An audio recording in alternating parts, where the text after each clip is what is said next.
Bienvenidos al estudio de la Palabra de Dios en esta nueva oportunidad. Les damos esta cordial bienvenida a todos los hermanos y hermanas en Cristo Jesús y a los amigos y público en general que por la gracia de Dios hoy tengan la oportunidad de participar en este estudio de la Palabra de Dios. Estamos estudiando esta serie de estudios del plan de salvación en el nuevo pacto. Una salvación completa por fe y gracia en Cristo Jesús. Es el último mensaje de misericordia que Dios ha dispuesto para nuestro mundo. Estamos en el estudio número 627 de esta serie. Y hoy vamos a continuar estudiando por la gracia de Dios, deseando a todos de que la bendición espiritual de la palabra de Dios pueda tener cabida, efecto y pueda producir los frutos para los cuales Dios ha dispuesto. Hemos venido estudiando hasta aquí los sencillos 12 pasos que todo creyente necesita saber para que el aceptar a Cristo, la conversión, el nuevo nacimiento, el recibir la salvación por fe y gracia, sea real y efectivo para la vida cristiana. Una salvación que se recibe debe demostrarse en la experiencia, en la vivencia. El gran problema que existe con relación al plan de salvación es que el ser humano se ve tentado a solamente aceptar la promesa de la salvación, a aceptar lo que Dios ha dispuesto, lo que Cristo ha realizado, una salvación completa, muriendo en la cruz para perdón de los pecados y dejándonos el ejemplo de una vida de servicio y consagrado a Dios que Cristo vivió en esta tierra en carne humana, lo cual también ha dispuesto para conceder a todo creyente esa vida de gracia, así como el perdón es de gracia, también ha dispuesto conceder al pecador arrepentido y perdonado y justificado, impartirle su vida, es decir, la vida de Cristo que vivió en este mundo, tentado en todo, pero sin caer en pecado. Una vida de completa dependencia a su Padre, victoria sobre el pecado. Esa vida quiere dar a todo creyente por fe y gracia, lo cual se manifestará en recibir un corazón nuevo, una mente nueva, con la ley de Dios en el nuevo corazón. Esto también es un regalo para que la salvación sea interior del corazón y la salvación pueda demostrarse brotando del corazón hacia una vida externa. Entonces, a eso la Biblia lo llama una salvación completa. Una salvación incompleta a medias es solamente aceptar a Cristo, aceptar el perdón y aceptar todas las promesas. Pero lo más importante que viene después de aceptar a Cristo es entregarle nuestro corazón, entregarle nuestra mente, entregarle nuestra voluntad y entregarle nuestro ser entero, cuerpo, alma y espíritu, para que Dios como Creador pueda de vuelta concedernos una vida nueva en Cristo. Ahora la nueva criatura en Cristo ha de comenzar una nueva vida, es decir, una vida como Cristo vivió en esta tierra. Seguir su ejemplo, seguir sus pasos, reflejar la imagen, el carácter de Cristo y vivir la vida de servicio que Cristo vivió todos los días, haciendo discípulos a todos los que aceptaban y compartiendo con los discípulos, con los creyentes, la vida cristiana. Todos los días una vida en común, una vida en conjunto. Por eso Jesús dijo: así como mi Padre y yo y el Espíritu Santo somos uno, hay unidad entre nosotros. Y Jesús en el Evangelio de San Juan capítulo 17 oró, hizo la oración. Dijo: Padre, todos los que acepten la salvación que ha sido dispuesto con sacrificio, también dijo, quiero que sean uno con nosotros. La fe es el que nos une a Cristo. Y Jesús en San Juan 15 declaró claramente: el que acepta a Cristo debe permanecer en Cristo. Si el creyente no permanece, entonces no producirá frutos. Jesús dijo claramente: no podéis hacer nada. Pero el creyente que permanece en Cristo, que aceptó a Cristo y hizo la entrega completa, entonces podrá realizar todo. No humanamente, sino en vida espiritual. Dios quiere obrar en el creyente todas las obras, desde los deseos, pensamientos, palabras, acciones, quiere Dios producir en el creyente. El creyente tiene que ser solamente un instrumento en las manos de Dios, pero un instrumento moldeable, un instrumento que esté dispuesto a hacer la voluntad de Dios.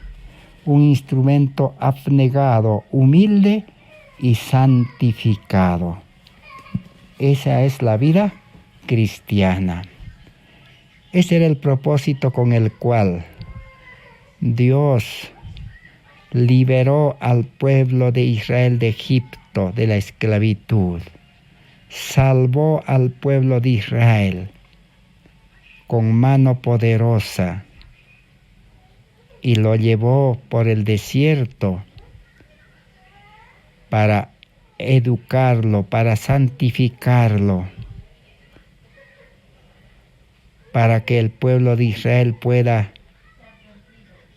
recibir una nueva vida, un nuevo carácter para entrar a la tierra de Canaán.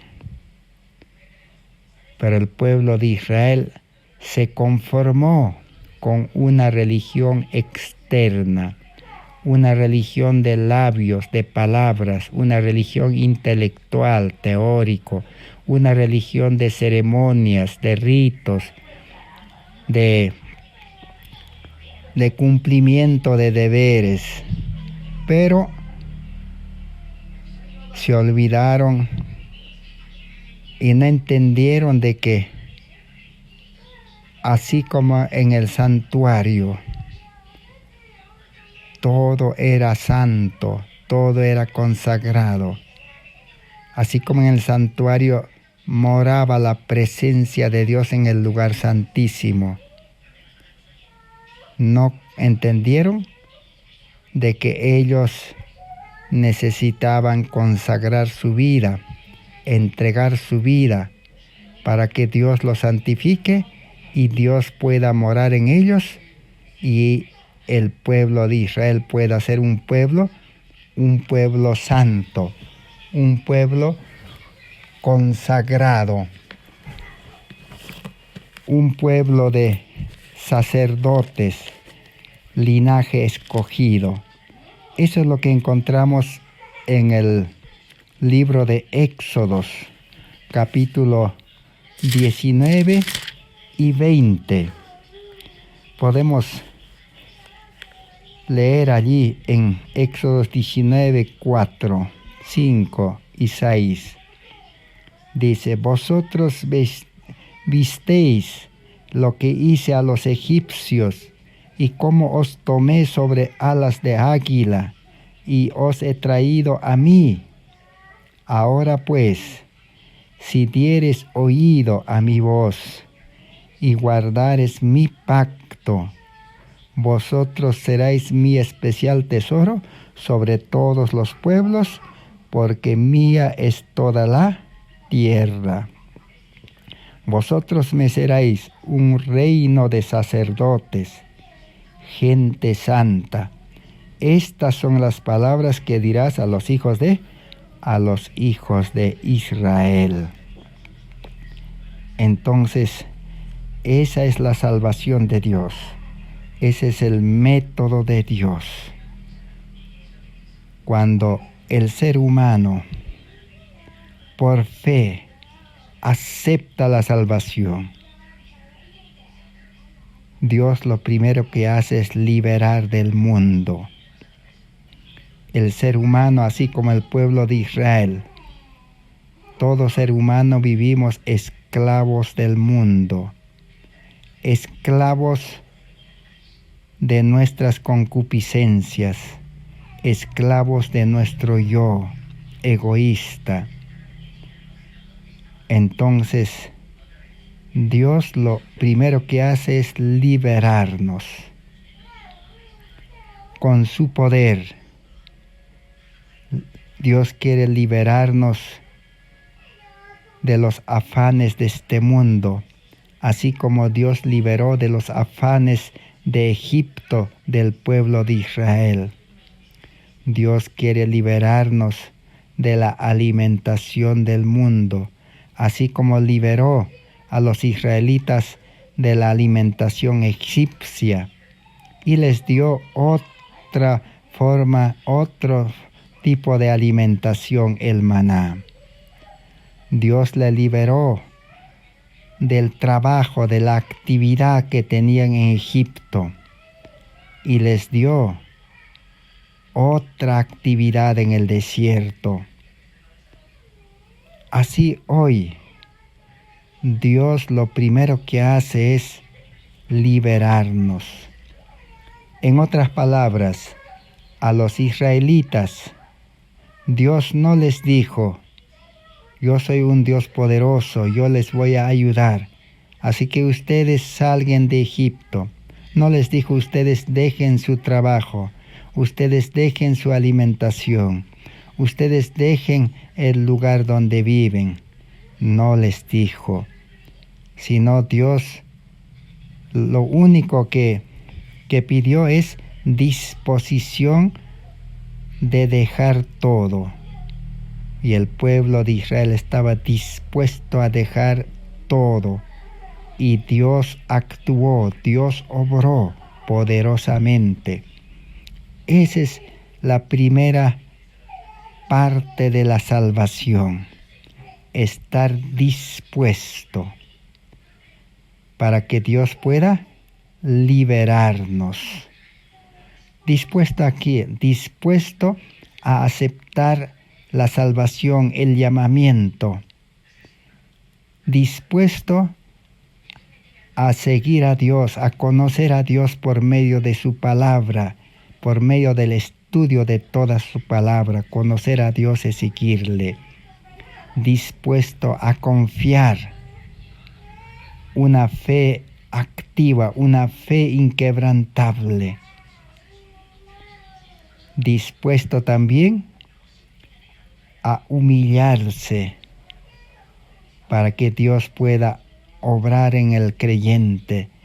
Dispuesto a dejar el pecado, verdadero arrepentimiento. Dispuesto a renunciar a todo, renunciar al mundo, renunciar al servicio de Satanás, renunciar al yo, a hacer nuestra voluntad y a renunciar a la economía. Israel tuvo que renunciar a todo el sustento que recibían en Egipto. También el creyente tiene que estar dispuesto a renunciar a los sueldos, remuneraciones, pagos, ventajas terrenales, riquezas terrenales. Solo así Dios puede actuar. Dios primero realiza una liberación completa. Y luego, ¿qué dice? Ahora dice, lo único que les pidió al pueblo de Israel, el único mandato, podemos decir, el único pedido era que debían escuchar a Dios. Así como el niño pequeño escucha a su papá, a su mamá y obedece. Y el niño obedece porque confía en sus padres. Así el pueblo de Israel, liberado, debía escuchar la voz de Dios y obedecer por fe, confiando que si Dios llama o dice algo, es para el bien del creyente. Y debían guardar su pacto. ¿Qué es el pacto? El pacto es la salvación gratuita. Dios en el nuevo pacto ha prometido salvar completamente al hombre. La salvación comprende dos aspectos: perdonarle su vida pasada y darle un nuevo corazón, una mente nueva, un nuevo carácter, un nuevo espíritu. Por fe de gracia. Esa es la promesa de Dios. Si tú permaneces, dice, aceptando esa promesa que el perdón es gratuito y recibir nueva vida, el carácter, el amor de Cristo, la fuerza de Dios es gratuito, entonces dice, seréis mi especial tesoro.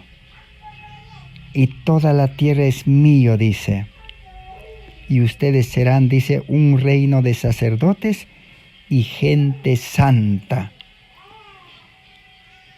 Así como los sacerdotes en el servicio del santuario en el desierto durante 40 años, los sacerdotes pues su vida estaba consagrado día y noche a la vida del santuario, al servicio del santuario. Ellos no tenían heredad, no hacían ningún trabajo secular. Su vida era servicio en el santuario.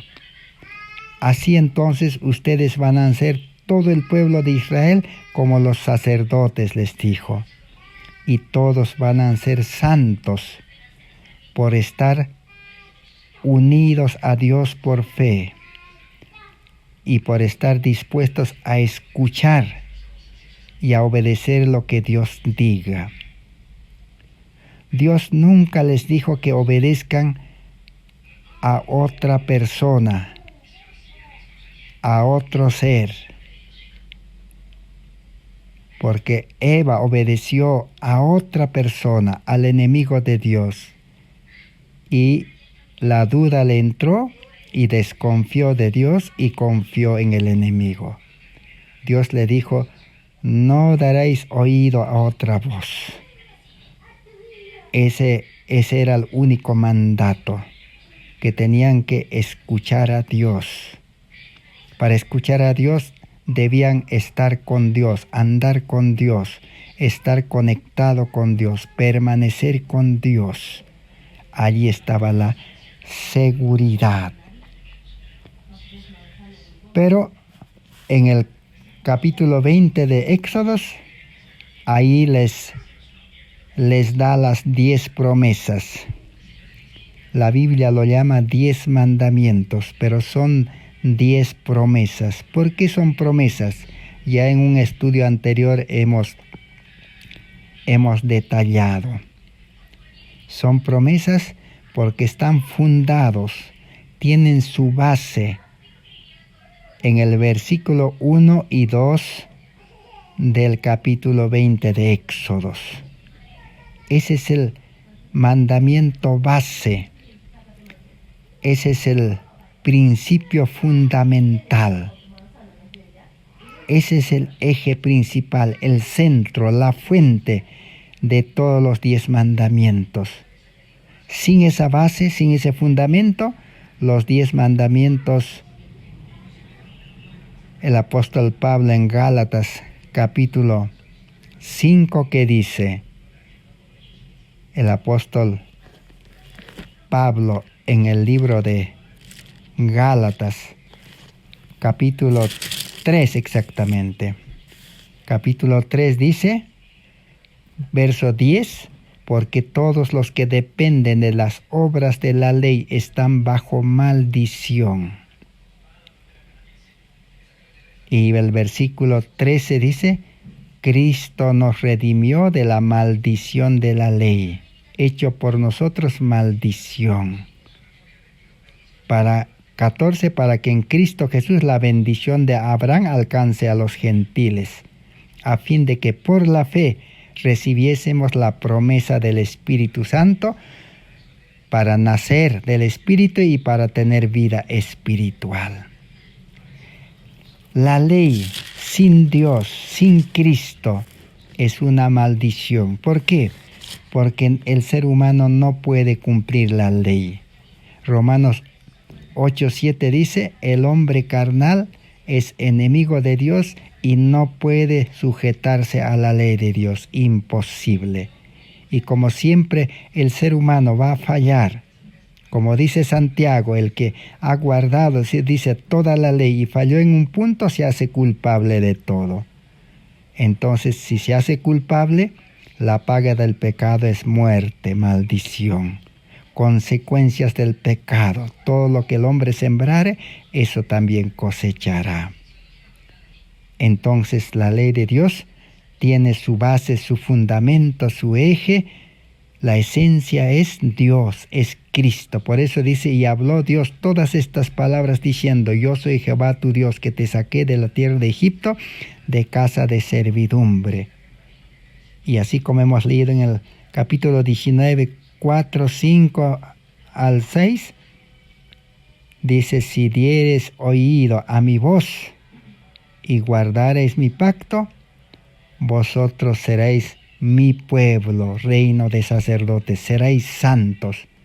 Ahora en el 20, ¿qué quiere decir? Entonces, si nosotros aceptamos a un Dios que nos ha hecho con su poder, nos ha hecho dejar el mundo, las concupiscencias, el amor al mundo, nos ha hecho dejar la alimentación del mundo, los trabajos de este mundo, los sustentos de este mundo, la vida de este mundo. Todo nos ha hecho dejar con su poder. Y ahora, si nosotros, dice, escuchamos siempre su voz y estamos con Él y le reconocemos como nuestro Dios, nuestro Padre, la promesa comienza: no tendrás dioses ajenos delante de mí. Nunca tendrás otros dioses, dice. Nunca te harás imagen, dice. Nunca te inclinarás a ellas. Nunca tomarás el nombre de Jehová tu Dios en vano. Y dice también: nunca matarás, nunca robarás, nunca hablarás falso testimonio, nunca codiciarás. Y termina diciendo en el cuarto mandamiento: acuérdate del día de sábado. Ahora te vas a acordar, dice. ¿Por qué? ¿Quién puede acordarse? Solamente el que ya tiene en la mente la ley escrita en el nuevo pacto. Porque cuando el pecador creyente se une a Cristo por fe, el Espíritu Santo engendra nueva vida y la nueva criatura nace con el nuevo corazón donde está escrito la ley de los 10 mandamientos. Y el sábado también está allí. Entonces, ahora sí puede acordarse. Entonces, son 10 promesas. Los 10 mandamientos son 10 promesas. Ahora sí, entonces, el creyente no miente, no roba, no engaña, no codicia, no tiene otros ídolos, ya no tiene el mayor ídolo que es el yo, el ego. Ahora es santo, es recto, es bueno. Es un pueblo real sacerdocio.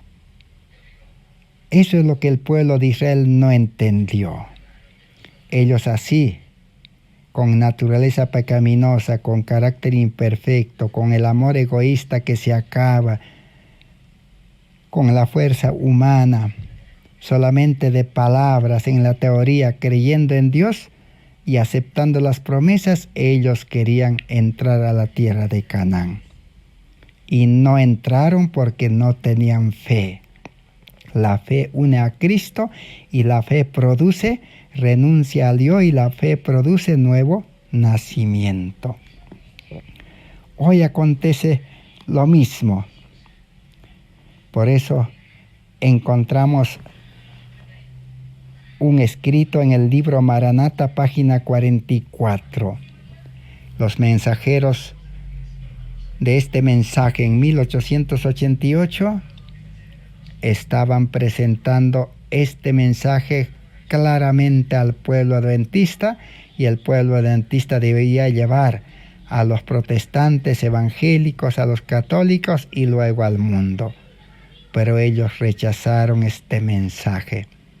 Este mensaje de salvación no puede o no debe ser predicado por mensajeros que tengan todavía carácter imperfecto, un corazón egoísta, solo una vida carnal, con fuerza humana pidiendo ayuda de Dios, porque su mensaje no hará ningún impacto, no tendrá poder sus palabras. Sería como si un alcohólico dijera a otro alcohólico: ya no tomes alcohol. O sería como un drogadicto que a otro drogadicto le diga: ya no fumes droga. ¿Quién le va a creer? Le dirá: pues primero tú deja el alcohol o primero deja las drogas y demuéstrame que ya vives sano. Igual. ¿Por qué este mensaje no tiene poder? ¿Por qué todavía no se ha predicado el evangelio puro, la verdad tal como es en Jesús? Porque los mensajeros no tienen la salvación. Y también los creyentes, los feligreses en la iglesia, tampoco es posible que no tengan a Cristo el amor. Entonces, por eso no hay el amor verdadero que los impulse, que los apremie, que los anime y que los constriña. No hay. Entonces, el ser humano necesariamente tiene que buscarse una vida egoísta. Si está el corazón egoísta, la mente egoísta, siempre esa mente, ese corazón le llevará a buscarse las cosas de esta vida. Esa es la diferencia. Por eso en el libro Maranata 44 encontramos lo siguiente, dijo la mensajera del Señor al adventismo, y a nosotros también hoy nos dice: ustedes quieren que Dios les lleve así como están, con esa vida religiosa superficial, un cristianismo a medias, donde el corazón sigue siendo lo mismo, corazón egoísta, les dijo. Leamos, dice: transpórtese repentinamente al cielo a esos hombres y mujeres que están satisfechos con su condición de enanos e inválidos en las cosas divinas, enanos e inválidos en la vida espiritual. A ver que milagrosamente Dios los lleve al cielo, dice, y hágaseles considerar por un instante el alto y santo estado de perfección que reina siempre allí, donde toda alma rebosa de amor, donde todo rostro resplandece de gozo.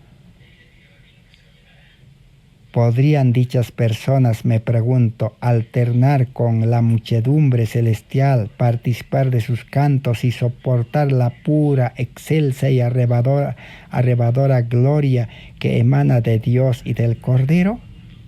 En otras palabras, si Dios llevara a todos los religiosos,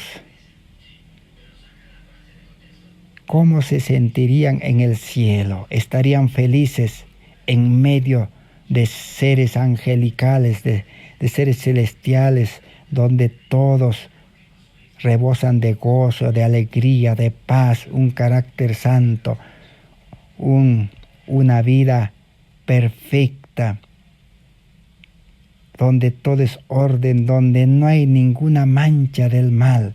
¿Cómo se sentirían? Sería como a un borracho hacerle dejar a la fuerza su vida entre sus compañeros que toman y llevarlo a la iglesia, a la misa o a la iglesia, y hacerle sentar al borracho allí. ¿Cómo se sentiría el borracho? ¿Feliz? No. Trataría de huir de ese lugar. Ese lugar sería un lugar de tormento, un lugar que no le agrada. Entonces en el cielo todo es puro, todo es santidad, todo es rectitud, todo es pureza, todo es gozo, todo es paz. Oh no, dice, los que han educado su mente en el deleite de los ejercicios espirituales son los únicos que pueden ser trasladados a esa vida de pureza y gloria trascendental. No te engañes. Dios no puede ser burlado, dice. Todo lo que el hombre sembrare, eso también cosechará. Nada que no sea la santidad te preparará para el cielo. Esta tierra es el único lugar donde debemos adquirir el carácter celestial. Entonces, la vida cristiana, estamos comprobando que el cristiano tiene que ser santo, tiene que ser recto, puro, obediente, servicial, amoroso, cariñoso, feliz, alegre, contento, gozoso en esta tierra. ¿Y quién da todo eso? Todo eso se recibe de gracia, como un regalo. Cada día se se renueva el pacto con Dios y el Espíritu Santo imparte todos esos atributos. Lo único que el creyente tiene que hacer es escuchar la voz del Espíritu Santo que le habla a su mente y tomar la decisión de decir: Señor, sí quiero obedecer. Y la gracia de Dios, el poder de Dios actuará en el creyente, y el creyente pues será obediente, hará las obras, hablará bien, pensará bien, tendrá un carácter recto, tendrá amor y vivirá sirviendo a su prójimo, predicando, enseñando, haciendo obra médico-misionera. Esa es la verdadera vida cristiana que la Biblia presenta, y la Biblia está lleno de ejemplos de esa clase de creyentes, patriarcas, profetas, apóstoles, reformadores. Todos están allí, los hombres de fe. El justo vivirá por la fe. Hebreos capítulo 11 relata pues todos aquellos victoriosos, vencedores por fe al pecado y una vida de obediencia por fe, una vida de santificación por fe, todo de gracia. Pero ¿por qué no se muestra eso en los religiosos? Estamos hablando en general. El libro Comentario Bíblico, tomo 6, página 1075, dice: han sido bautizados. Muchos han sido bautizados, pero fueron sepultados vivos. No murió el yo, y por lo tanto no nacieron a una vida nueva en Cristo Jesús. Como dice en 2 Corintios 5:17, el que está en Cristo nueva criatura es. Entonces, solo han aceptado a Cristo de palabra, por emoción, ilusión o por interés de las promesas, y han sido bautizados, pero no entregaron su vida, su yo, a Cristo. Porque el que entrega su vida a Cristo quedará crucificado juntamente con Cristo. Esa vida carnal que no agrada a Dios ni puede obedecer la ley. Y Pablo en Romanos capítulo 6, 1 al 10 dice: ese hombre carnal, el hombre viejo, pecaminoso, con naturaleza pecaminosa, ahora si renuncia y está dispuesta a morir, queda, dice, sepultado. El bautismo es una señal de que se sepultó, dice, al hombre viejo. Y ahora nace, resucita con Cristo, nace a una nueva vida en Cristo. Un nuevo hombre. No se puede ver a ese nuevo hombre. Así le dijo Jesús a Nicodemo: no se puede ver. Así como no vemos el viento, así no se puede ver, dijo. Solo se cree por fe. Por fe podemos ver al invisible. Pero se mostrarán, dice, sus frutos. El nuevo hombre comenzará a pensar, a sentir, a hablar, a actuar correctamente con la imagen de Cristo, con el carácter de Cristo, para crecer en ese carácter perfecto. No es el Evangelio, la salvación no es volverlo al hombre carnal, pecador, en bueno. No es educarlo. No es decirle que aprenda a obedecer con la promesa de la vida eterna, ni es tampoco amenazarle con el castigo eterno para que obedezca y aprenda, no. El hombre viejo, el yo, dice Pablo, debe morir. Cada día muero, dice, con Cristo estoy crucificado. Por eso Testimonio para Ministros 395, 396 dice: pero cuando el yo muere y se experimenta la genuina conversión, No somos ya nosotros los que vivimos, sino que Cristo vive en nosotros y Él es la esperanza de gloria. El yo está muerto, pero Cristo es un Salvador vivo. El yo, el hombre carnal, la naturaleza pecaminosa, el corazón egoísta, la mente carnal, que todo le gusta hacer, sea bueno o malo, debe estar como muerto.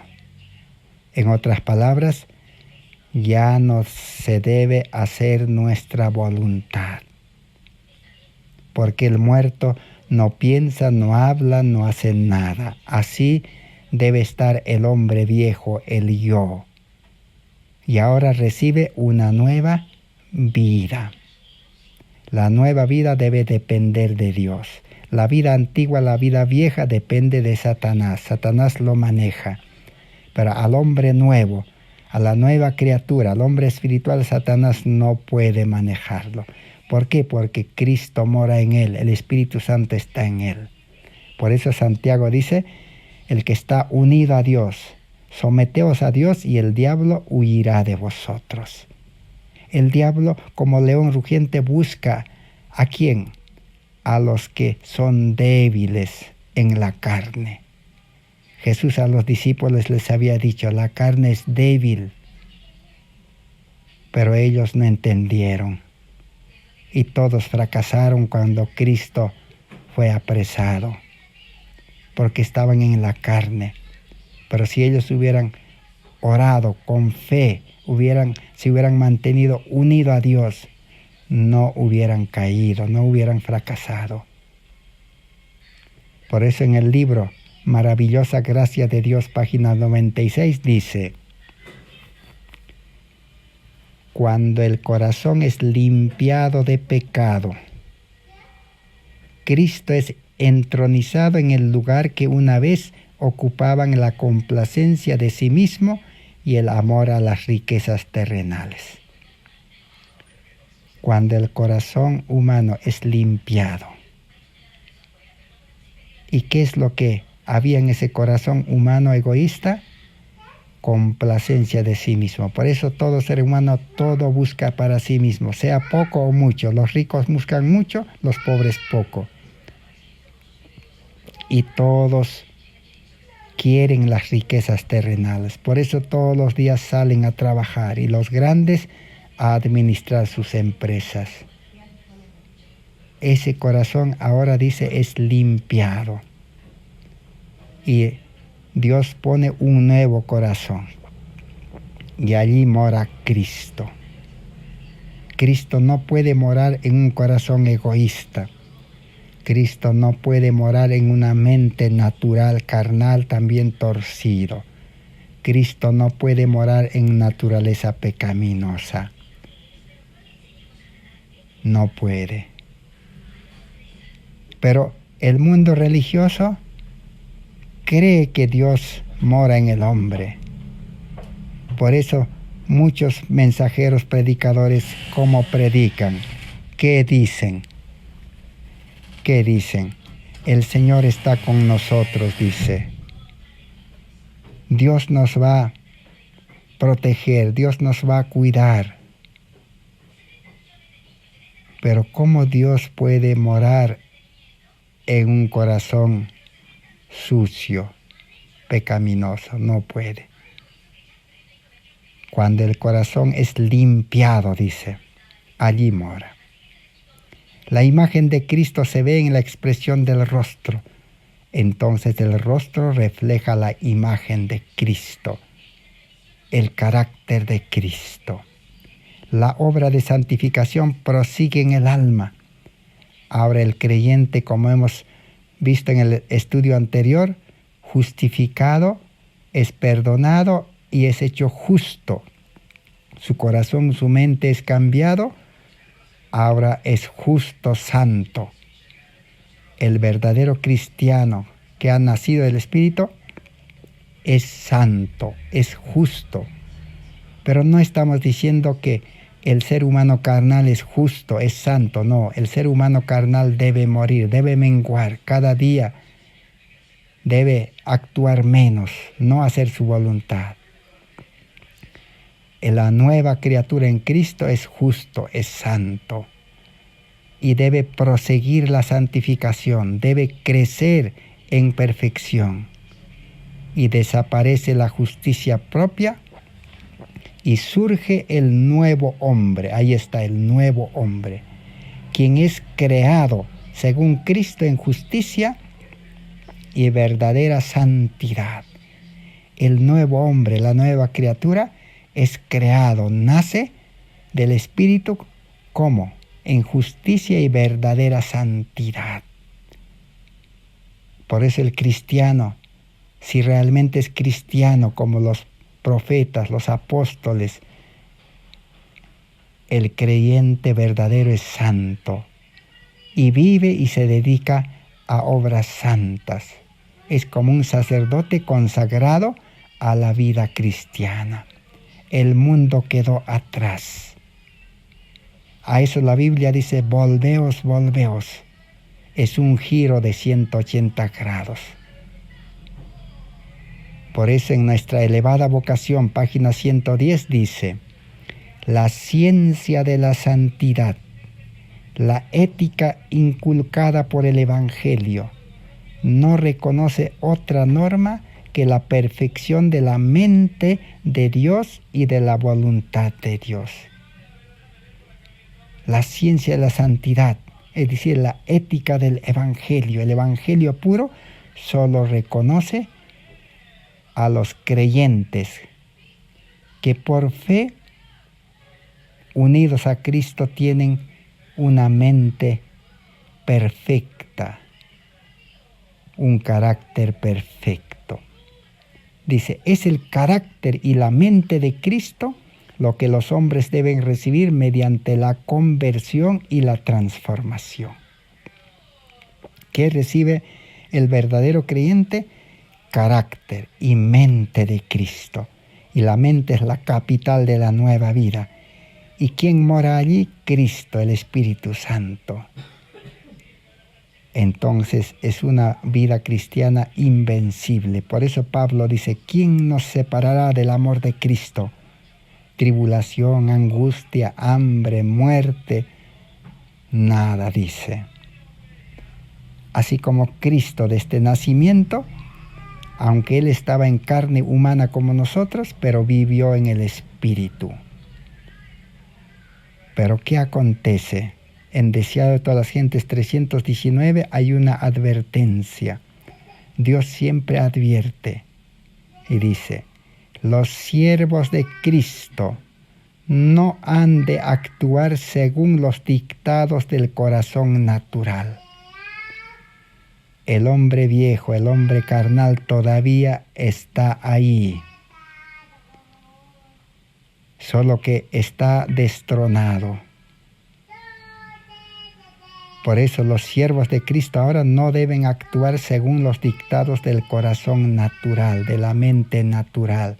No deben seguir sus planes ni hacer su voluntad, dice.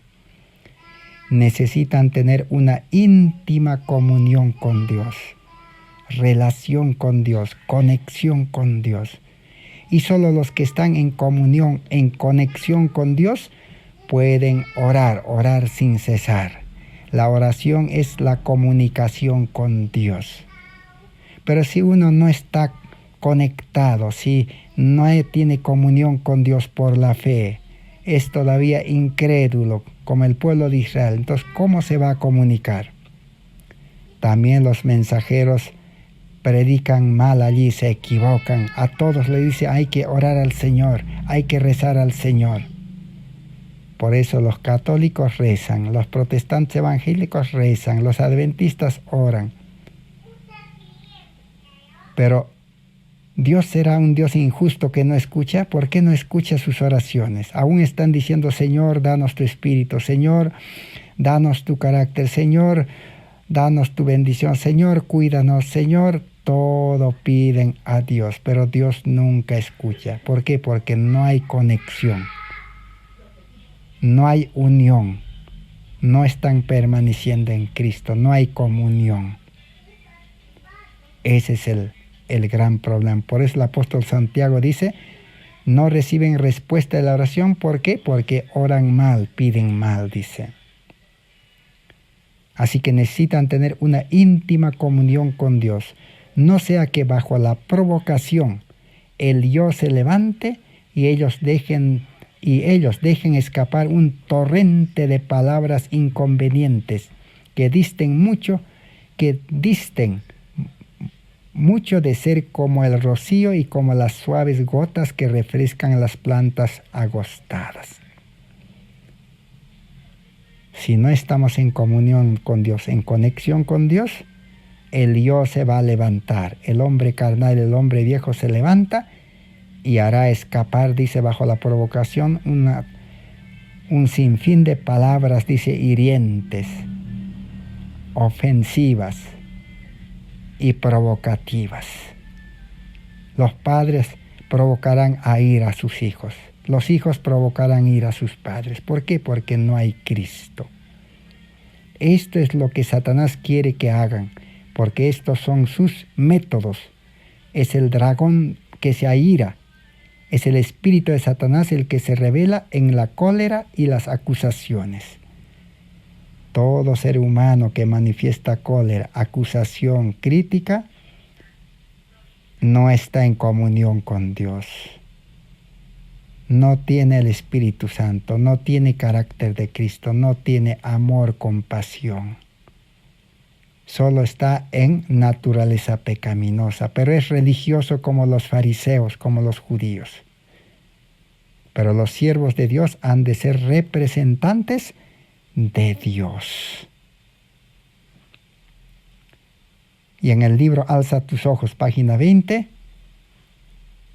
allí también hay otra advertencia de una vida cristiana superficial, imperfecta. Dice: la experiencia incierta de muchos profesos cristianos es que pecan y se arrepienten, y continúan pecando y se arrepienten, y continúan en esa condición espiritual empequeñecida. Y el apóstol Pablo diría en Hebreos, ¿no? ¿Qué les dice? A Cristo lo han convertido en ministro de pecado. No es el Cristo que salva del pecado. Ellos se han inventado, han creado un Cristo ministro de pecado, un Cristo que es solamente misericordia, amor y no es justicia. Han separado la justicia de la misericordia. La ley del Evangelio han separado. Por eso siguen pecando y se arrepienten. Siguen pecando, se arrepienten. Espiritualmente son enanos, no crecen, no avanzan. Es el resultado de la mundanalidad y la impiedad en la vida. Están viviendo una vida mundana, como el ser humano de este mundo sin Cristo, sin esperanza. Así como el ser humano de este mundo se educa para mejorar, pero siempre falla, siempre está mal. Se prevé la gracia salvadora de Cristo para la vida diaria. Cristo no vino a salvar a los hombres en sus pecados, sino de sus pecados. Los principios de verdad albergados en el corazón santificarán la vida. Si la verdad que es Cristo mora en el corazón, entonces se manifestará una vida santificada, unido a Cristo, por fe y gracia. La vida cristiana entonces no es ser religioso así tal como estamos, sino es renunciar a nuestra vida, ser quebrantado. Quebrantado es reconocer que somos seres humanos que no pueden hacer nada por sí mismos. Tenemos que decir: Señor, no puedo hacer nada por mí mismo. Entonces ahora sí están preparados para que Dios pueda actuar. Por eso en 1888 este mensaje en la página 731 de Materiales de Elena White de 1888, claramente los mensajeros de este último mensaje presentaron claramente este asunto. Vamos a leer.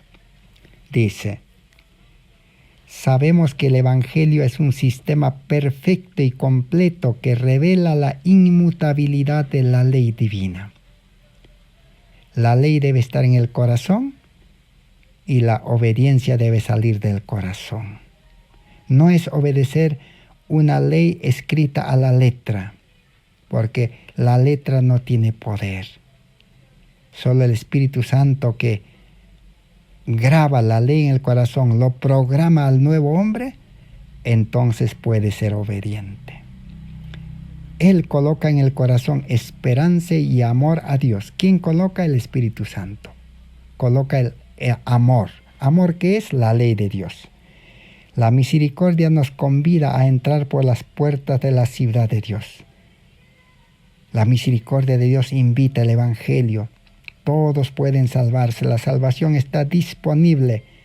La salvación es como si alguien está desnudo o está con ropa haraposo, carácter imperfecto, y tendría que recibir un nuevo vestido blanco gratuitamente.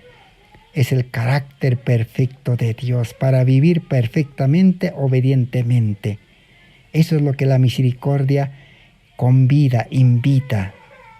Y la justicia se complace en concederle a toda persona obediente amplios privilegios como miembro de la familia real, hijos del Rey Celestial. Ahora la justicia, ¿qué va a hacer?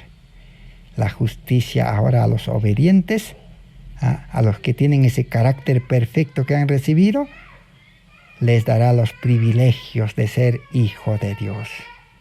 Si fuésemos defectuosos en el carácter, no podríamos pasar por las puertas que la misericordia abrió para los obedientes, porque la justicia permanece junto a la entrada y exige santidad de todos los que desean ver a Dios. La misericordia extiende la invitación gratuita del manto blanco inmaculado de la justicia de Cristo, de ese carácter sin mancha, sin mácula, sin imperfección, que es un regalo. La misericordia ofrece y por fe se puede recibir. Pero la justicia dice que estará en la entrada, en la puerta del cielo, exigiendo santidad, perfección. Estará revisando si el creyente se ha apropiado de ese vestido, si está colocado con ese vestido, si vive con ese vestido, es decir, si vive con ese carácter perfecto de amor, entonces entrará al cielo. Y si no, dice, será como aquel hombre que entró a la fiesta de las bodas sin el vestido de boda. Será expulsado. Así. Entonces, sigue diciendo, el camino de la tierra al cielo no alterará el carácter de los hombres. La felicidad de los redimidos en el cielo resulta del carácter formado en esta vida según la imagen de Cristo. Y termina diciendo, los santos en el cielo primero habrán sido santos en la tierra. Esa vida de santidad, mis hermanos, hermanas y todos los que estamos estudiando, es un regalo. Así como el perdón es un regalo, esa vida santa es un regalo. Pero el problema es que el ser humano tiene que estar dispuesto a despojarse, a desechar, a renunciar a su vida egoísta, a su vida carnal, y ya no volver a esa vida de buscarse la vida, ya no volver a esa vida de administrar las riquezas de este mundo para el mundo, sino ahora los santos son administradores, hijos de Dios, administrarán todos los bienes, todos los talentos, todas las riquezas para salvación de almas. Solo las almas salvadas se pueden depositar en el banco del cielo, pueden entrar al cielo. Si no se salva almas, todas las riquezas son malversados, mal usados, mal administrados. Todo lo que se utiliza para el mundo es una mala administración. Y vamos a terminar nuestro estudio para continuar en el próximo estudio con el ejemplo de Cristo. Cristo nos dio el ejemplo. Está en Discurso Maestro de Jesucristo, página 18. Vamos a escuchar atentamente. Jesús se vació a sí mismo, y en todo lo que hizo jamás se manifestó el yo. En la vida de Cristo, desde nacimiento hasta su muerte, ¿alguna vez se manifestó el yo? No. Estaba en la carne, pero el hombre carnal nunca se manifestó. Jesús nunca dio lugar. Todo lo sometió a la voluntad de su Padre. Nunca hizo su voluntad como ser humano. Al acercarse al final de su misión en la tierra, pudo decir: yo te he glorificado en la tierra, he acabado la obra que me diste que hiciese, y nos ordena: aprended de mí, que soy manso y humilde de corazón. Si alguno quiere venir en pos de mí, niéguese a sí mismo, tome su cruz, renuncia a todo sentimiento de egoísmo para que éste no tenga más dominio sobre el alma. El egoísmo no debe tener dominio. No hay que dar lugar al yo. Si es que hemos nacido del Espíritu, la nueva criatura en Cristo debe crecer en perfección, en santidad. Tiene que disciplinarse en esa vida santa, recta.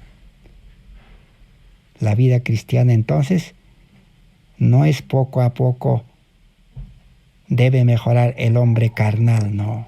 No es poco a poco debe reformarse, no es poco a poco debe aprender, no. Es un cambio de vida, cambio de estilo de vida. Sigue diciendo: mas el que aprende de Cristo renuncia al yo, al orgullo, al amor a la supremacía, y si hay silencio en su alma, el yo se somete a la voluntad del Espíritu Santo. Hay que someterse a la voluntad de Dios, y el Espíritu Santo controlará al yo. El hombre no puede controlarse. Dios ha dispuesto, su Espíritu Santo puede controlar, dice, el carácter más tempestuoso. Así como Jesús apaciguó ese mar tempestuoso aquella noche en el mar de Galilea. Al ser humano con carácter tempestuoso, solamente el Espíritu lo puede frenar. Si es que uno renuncia al yo y no quiere dar lugar al yo, ni hacer su voluntad, ni seguir sus planes, ni buscarse la vida en este mundo. No ansiaremos entonces ocupar el lugar más elevado. No pretenderemos destacarnos ni abrirnos paso por la fuerza, sino que sentiremos que nuestro más alto lugar está a los pies de nuestro Salvador. Miraremos a Jesús, aguardaremos que su mano nos guíe y escucharemos su voz que nos dirige. Entonces, la mano de Cristo nos va a guiar y nosotros por fe, por la mano de la fe nos vamos a agarrar. Y nuestros ojos de la fe se van a fijar en Cristo, ya no en el mundo. Y nuestro oído espiritual, la conciencia, va a escuchar la voz de Dios. Y inmediatamente obedeceremos. La vida cristiana no es obedecer letra muerta, no es obedecer la Biblia, la ley escrita, no. La Biblia, la ley escrita es como un espejo para mostrarnos nuestra pecaminosidad o mostrarnos si estamos viviendo una vida santa, perfecta en Cristo, nada más. La obediencia es a la voz del Espíritu Santo. Pero alguien dirá, entonces, no hay que obedecer, no hay que vivir una vida como dice la ley o la Biblia. No, es que el Espíritu Santo inspiró la ley, la Biblia, todo, y el Espíritu lo que nos dirija siempre estará de acuerdo con la Biblia. Por eso el apóstol experimentó y dijo: con Cristo estoy juntamente crucificado, ya no vivo yo, mas Cristo vive en mí, y lo que ahora vivo en la carne, lo vivo en la fe del Hijo de Dios, el cual me amó y se entregó a sí mismo por fe. Y termina diciendo: Cristo venció de manera perfecta. Así también nosotros podemos ser perfectos y completos, sin que nos falte nada, sin mancha ni imperfección. Si hemos comprendido este plan de salvación y empezamos dando los primeros 12 pasos y luego nos mantenemos en Cristo, podemos vivir en perfección y santidad completo, sin que nos falte, sin mancha ni imperfección, ni flaqueza ni debilidad. Pero en el momento que demos lugar al yo, o hagamos nuestra voluntad, o nos dejemos engañar por las atracciones del mundo, seguiremos siendo pecadores. La santidad está en Cristo. Que Dios bendiga su palabra. Gracias por vuestra atención. Gracias a Dios. En el próximo estudio continuaremos el proceso de santificación. Amén. Así sea el Señor para siempre.